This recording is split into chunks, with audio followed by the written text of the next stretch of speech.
Let's chat about one of the biggest challenges in teaching kindergarten, running small groups. You finally sit down for small groups, you're ready to work with your students, and 30 seconds later you hear, "Mrs. Murray, I can't find my pencil. What are we supposed to do? He's looking at me. Is it time to switch yet? I need help."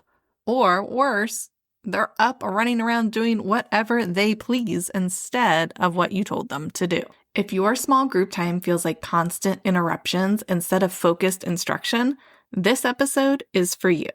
Because this isn't just a behavior problem, it's an independence problem. And independence doesn't magically appear. You need to build it with the right structure.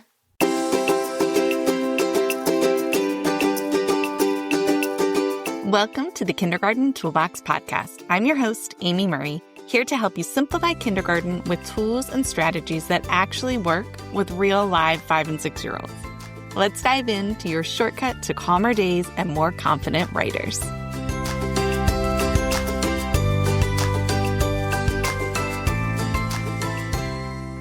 There's all different reasons your kindergarten students might interrupt your small groups. They might not be sure of themselves or lack the confidence they need to do things independently.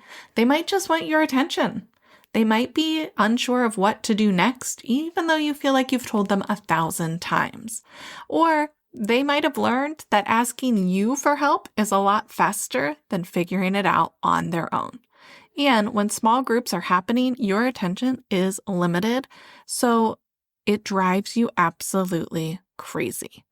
Your goal has to be to keep students working independently so you can teach, right?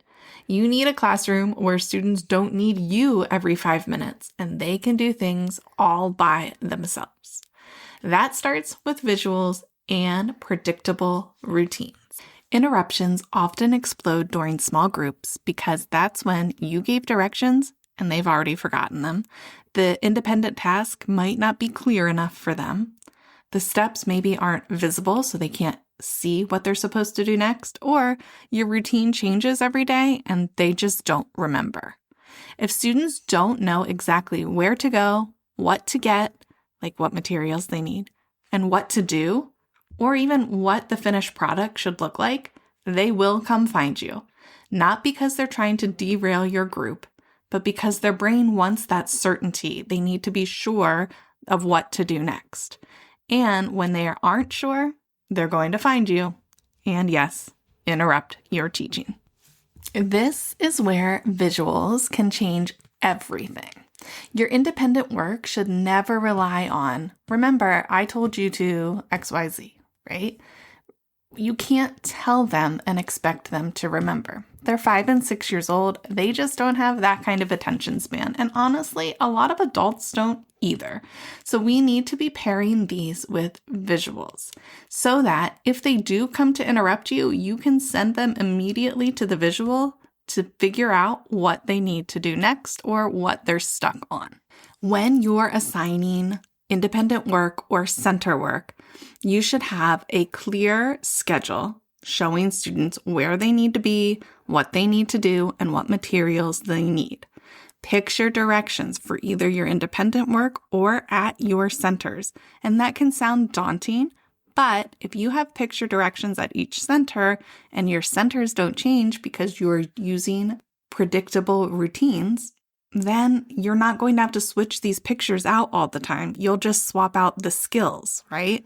That's where the magic happens, keeping things predictable and pairing them with solid visuals. So instead of spending all of this time verbally telling them what to do or showing them what to do and then not keeping the visual supports up for them to see, stop wasting your time and start pairing it with a visual.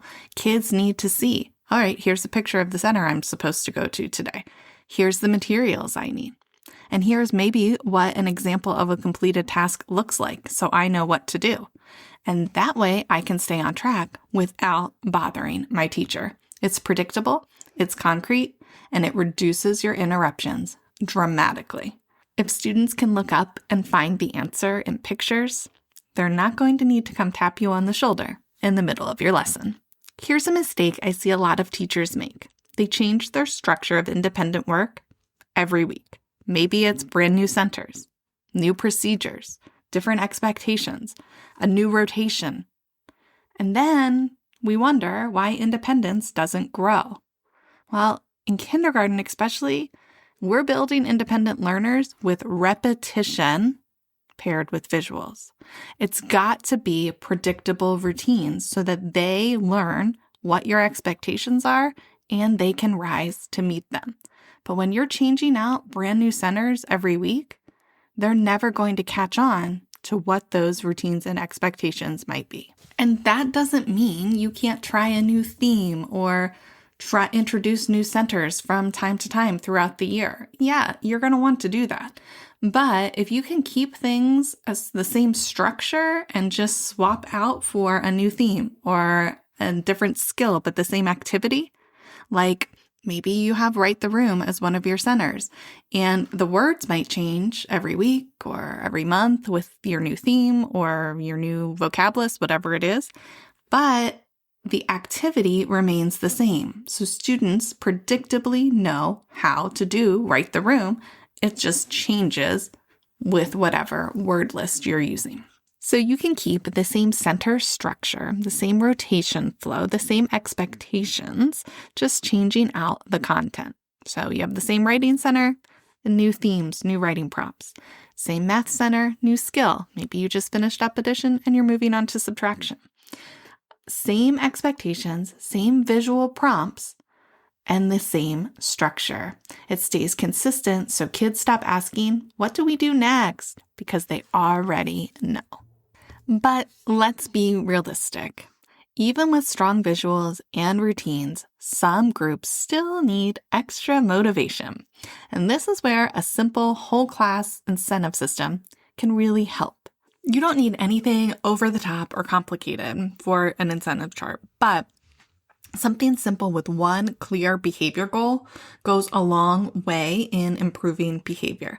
And in this case, your behavior goal might be something like stay on task during centers, work quietly during centers, be a problem solver so they stop interrupting you, right? Then before you start centers every day, remind them of the goal and what they're working for. Then after centers, regroup on the carpet, discuss how it went, and decide, did we earn a piece to add to our incentive chart, or did we not earn the piece today, and why? And then try again the next day.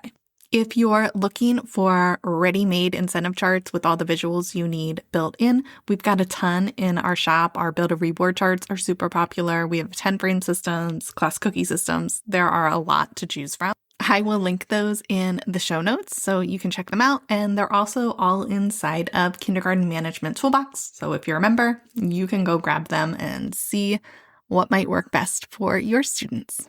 So a quick shift that you can make in your classroom tomorrow is to look at your small group time and ask yourself, if I removed my voice completely, could my students still function independently? And if the answer is no, you want to add a small visual, a step card or something like that in your centers. Or maybe you just have them work independently and so you just need those visual direction cards in the front. You don't have to overhaul everything at once, but start adding some visuals to your routine, and it will make all the difference while you strengthen the structure of your small group time. If you find yourself thinking, yeah, Amy, that sounds awesome, but where am I going to find all these visuals? Who has the time to create all of this? I hear you, and that's why we have our Classroom Visuals bundle. It's filled with all the visuals I used in my classroom to promote independence. So picture direction cards, that's a big one. Independent schedules for individual students and whole class visual schedules. They can change everything for you as far as your structure goes. And then also some visuals for routines like your morning routine, your dismissal routine, and things like that. You'll find those all inside the Classroom Visuals bundle. I will link that in the show notes for you to check out. It is really designed so you can start promoting this independence without having to reinvent the entire wheel. A one-stop shop for all the visuals you need. Your small group time can feel focused and less frantic. When students know exactly what to do, they can see it, and they know the same routine is happening every day, your interruptions will start to drop and you'll actually be able to teach small groups. Not because you got louder or talked more, but because you built the structure they need to be independent learners in your classroom. You've got this.